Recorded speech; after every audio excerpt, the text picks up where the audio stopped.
ఇప్పటి వరకు అచల పరిపూర్ణ సమరస సద్గుణానంద చోడిపల్లి రమణార్యుల వారు అధ్యక్షునిగా తొలి పలుకులు ఒక ధారలాగా మనకు అందజేశారు. అయితే గురువు బోధ చెప్తూ ఉన్నప్పుడు ఆయనతో పాటు వెళ్ళటం కూడా మనం ముందు నేర్చుకోవాలి. ప్రధానంగా శిష్యునికి కావాల్సింది అది. నాకు ఎంతో కరుణతో 10 నిమిషాలు సమయం ఇచ్చాడు. ఆయన కరుణకు నేను ముప్పిరి కొని 2 నిమిషాలు ఆయనకే ఇచ్చేసి 8 నిమిషాలు మాత్రమే చెప్తాను.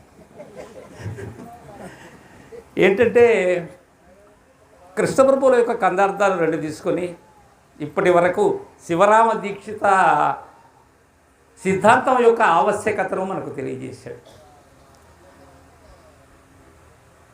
మొదల చెల్లమును ఎరిగించదా అనేటువంటి కందార్థం ఈ శిష్యునిగా కృష్ణ ప్రభువుల వారే గురువర పరిపూర్ణంబన ఎరుకన నవి 2 ఎట్లు ఎరుకోద్భవము ఎరుక జనుచోటు ఏయది ఎరుకను నేనెట్లు విడిచే ఎరిగింతు మనెను. అట్లనే గురుడు ఎరిగింతు ననెను. ఇది ఒక కందార్థం. తర్వాత మనకు కావాల్సింది ఏంటంటే గురు శిష్య అన్యోన్య దర్శనంలో విచ్చేసినటువంటి శిష్యుడు సాధన సంపత్తి కలిగినటువంటి వాడు. అయితే ఈ సాధన సంపత్తిలోనే ద్వైతాద్వైత విశిష్టాద్వైతముల యొక్క సంపూర్ణమైనటువంటి బోధన పద్ధతి ఆ సిద్ధాంతకారుల యొక్క విధానం ఉంటుంది. సాధన సంపత్తిలో నిత్యానిత్య వస్తు వివేకంలోనే అద్వైతం. ఏది నిత్యము ఏది అనిత్యం. వారు ఏం చెప్తారు? బ్రహ్మ నిత్యమైనటువంటిది, జగత్తు అనిత్యమైనటువంటిది అనేవి ఇవన్నీ తెలుసు. అయితే ఇన్ని తెలిసిన వాడు ఘోర సంసారంలో బాధ ఎందుకు పడుతున్నాడు? ఇన్ని తెలిసినప్పుడు ఘోర సంసారం బాధించదు కదా. సాధన సంపత్తి గల సాధకుడొక నరుడు ఘోర సంసారమునని బాధపడలేక, అవన్నీ తెలిసినప్పుడు సంసార బాధ ఉండకూడదు కదా. ఏది అసలు ఘోర సంసారం అంటే? ఈ దేహం అనబడేటువంటిది, దేహి అనబడేటువంటిది, ఆత్మానాత్మల యొక్క విధానమే ఈ ఘోర సంసారం. ఈ నేను ఎక్కడైతే అన్ని సిద్ధాంతములు అన్ని మతములు కూడా తనను తాను తెలుసుకునేంత వరకు ప్రయత్నించాయి, కానీ తాను లేనటువంటిది ఎలా ఉన్నదో అది తాను ఉండగా తెలిసేటువంటిది లేదు. చివరి వరకు వారి యొక్క ప్రయాణం అంతా నన్ను నిలిపేదానికి అధిష్టానమైన నన్నే బ్రహ్మము అనేందుకు సరిపోయాయి. అయితే మాటన్నారు సమరస సద్గుణానంత గురువులైనటువంటి వారు ఎలా ఉంటారని. పరిపూర్ణ గురువును పరిపూర్ణులైతేనే పరిగణించగలరు, వారిని దర్శించగలరు. అందుకే పుణ్యోదయమున గురుని కాంచి అన్నది. అన్యులు పరిపూర్ణ గురుని దర్శించలేరు. ఎందుకంటే వారికి ఎలాంటి వేషభాషలు ఉండవు, మనలానే ఉంటారు వారు. అది ఎరిగినటువంటి పాములైతేనే తన జత పాము దగ్గరికి వెళుతుంది. అది లేకపోతే పాముల దాడ పాములకే తెలుస్తుంది. అందుకే కృష్ణప్రభువుల వారు అంటారు, పరహంసాశ్రమ ధరుని పరిపూర్ణ బోధగు వాని పనులు సమమే వారినెరిగి ఎరుగగా నుతి నిందలు చేయ తత్ఫలము ప్రజల కగుసుమి అంటారు. మనం ఎవరిని చూస్తే గొప్పవారనో సన్యాసులను గురువులను అనుకుంటామంటే వాళ్ళ వేషం కాషాయాంబ దారులుగా ఉండాలి, ఒడలంతా విభూతి రేఖలతో ఉండాలి. సాక్షాత్ కైలాసం నుంచి దిగి వచ్చినటువంటి పరమేశ్వరుని మనం సినిమాల్లో ఎలా చూస్తామో అలా ఉన్నప్పుడే వారు పరమహంసలు అంటాం. అలాంటి పరమహంసలు పరిపూర్ణ బోధనా పరులు. వారి పనులు ఎప్పుడూ సమానం కావు. ఎందుకంటే పరిపూర్ణ బోధ ఎరిగినటువంటి మహనీయులు గురు శిష్య న్యాయ పద్ధతిలో ఎరిగినటువంటి వారు ఎప్పుడూ కూడా దేనికి తొణకరు. ఎప్పుడూ చిరుమందహాసంతో వారి యొక్క విధానమే ఎలా ఉంటుందంటే ఉండి లేనట్లుగా ఉంటుంది వారి విధానం. వారు సచ్చి బ్రతికినటువంటి వారు. మనకు చూసేందుకు అన్నీ చేసినట్లుగా ఉంటారు, అన్నిటిలో ఉన్నట్లుగా ఉంటారే కానీ వారు ఏమీ లేనివారు. అందుకే అశరీరులు అన్నది వారు.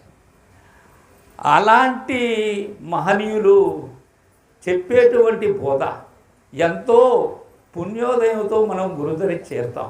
చేరిన పిమ్మట గురువుకి మనం తనువన ధనాలు అర్పణ చేసిన మాట యథార్థము అయితే, గురువుకు శుశ్రూషలు ఇతరులు చూసేదానికో ఇతరులు పూజ చాలా ఘనంగా చేశారో అనేదానికి కాకుండా అంతర్పూజ ఎప్పుడైతే నీలో కలుగుతుందో, బాహ్య పూజ ఇప్పుడు ఈరోజు ఏం చేసినంత మనం బాహ్య పూజ, ఆ బాహ్య పూజని మన అంతరంలోకి చేసుకోవాలి.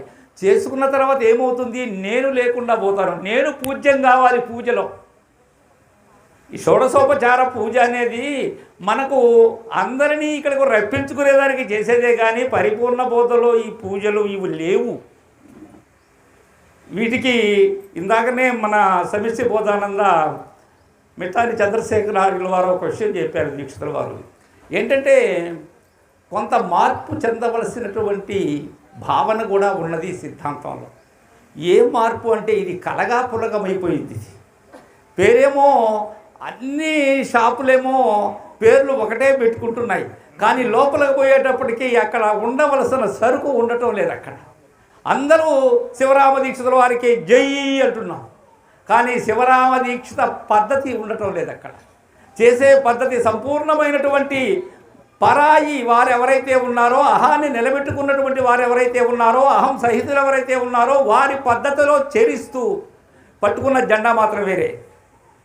ఓంకారాతీతమైనటువంటి రెండు వైపులా ఒంటికి ఈ పక్క ఆ ప్రక్క బిందువులు అంటించినటువంటి జెండా పట్టుకుని బిందువైనటువంటి బిందుకారక వస్తువుతో నేను ఊరేగుతూ పైకి మాత్రం ఎత్తరా పరిపూర్ణ జెండాను, వేదాంత సభలో ఎత్తరా ఈ ఇచ్చిన జెండాను అంటే ఎలా? అసలు ప్రతి విషయాన్ని కూడా సంశయరహితం, సంశయ సహితమే జన్మహేతు, సంశయరహితం కావాలా.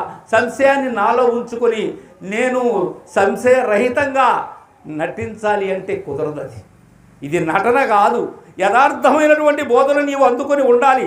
ఇప్పటి వరకు మన అధ్యక్షులు వారు చెప్పినట్లుగా ఈ బోధలో ఎలాంటి మర్మాలు లేవు. అందుకే ఉత్తబట్టబయలు ఉత్తముడు ఎరుగును, ఉత్తబట్టబయలు ఉత్తదేను, ఉత్తబట్టబయలు ఉత్తములకే సుమా. అది ఎవరెరుగుతారు? ఉత్తములైనటువంటి మీలాంటి సృజనులు. శివరామ దీక్షిత సిద్ధాంత సాంప్రదాయకంలో ఉండి గురు శిష్య న్యాయంగా గురు దరి చేరినటువంటి వారు, బోధ ద్వారా దృఢీకరణ చెందినటువంటి బోధస్థితి పురుషులకు మాత్రమే సాధ్యమయ్యేటువంటి బోధ ఇదని తెలియజేస్తూ, ఇక ఉండబోయేటువంటి వారందరూ కూడా మహనీయులు. వారి బోధలు మనం అందరం విని మన గురు మేల్కలో ఒక్కసారి ఎక్కడైనా నిద్రలోకి జారుకుంటామేమో గమనించి మరలా మేల్కలోకి రావాలని కోరుకుంటూ జై సద్గురు మహారాజుకి. పెద్దలు అభయానంద కోదండరామనాయన్ గారు 2 నిమిషాలు మిగిలిస్తానని చెప్పి కరెక్ట్గా ఆ 2 నిమిషాలు మనకు మిగిలించేశారు.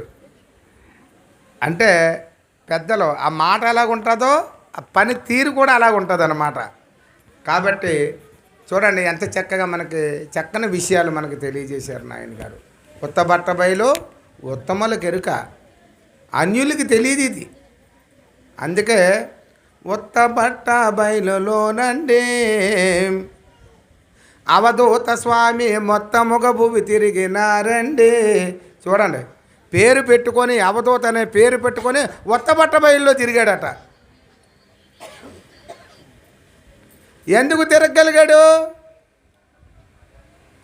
నేననే అహంకారము లేదని ఎప్పుడైతే నిర్ణయమైందో ఆయన ఎక్కడ తిరిగినా అక్కడే ఉత్తబయలు. అది తగిలించుకొని తిరిగాడా?